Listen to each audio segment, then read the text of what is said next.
اذا انت انت اللي عم تشاهدنا هلا بهذا الفيديو عندك قرية كلاش مفقودة او مسروقة او فيها مشاكل، فهذا الفيديو لك. تابع معنا الفيديو الاخير وعملنا لايك اول شيء قبل ما نبدا، ما أنا خسران شيء، اللايك كلياته ضغطة زر، واشترك بالقناة واعطينا الان.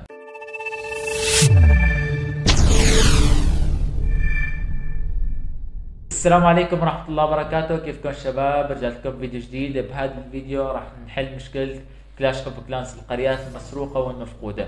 في عنا اليوم بهذا الفيديو طريقتين.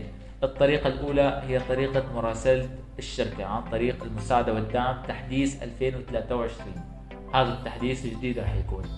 أما التحديثات القديمة فصار فيها شوية مشاكل بس ما إنها شغالة.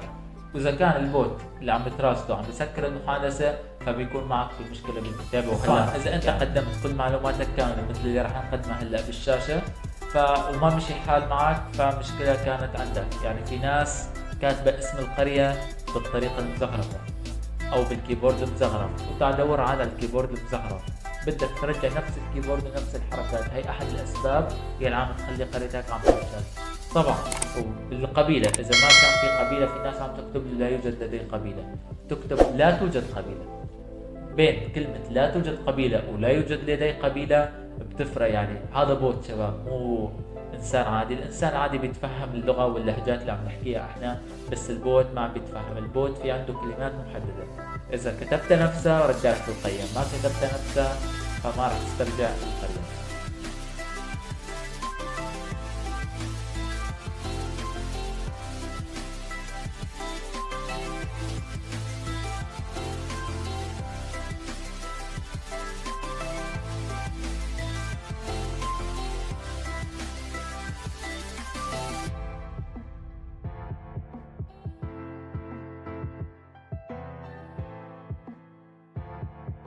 والطريقة الثانية هي طريقة مراسلة الشركة إذا كانت قريتك مسروقة. أهم شيء هلا الطريقة الأولى تشتغل أكثر شيء للقريات المفقودة، أما الطريقة الثانية تشتغل للقريات المفقودة وللقريات المسروقة.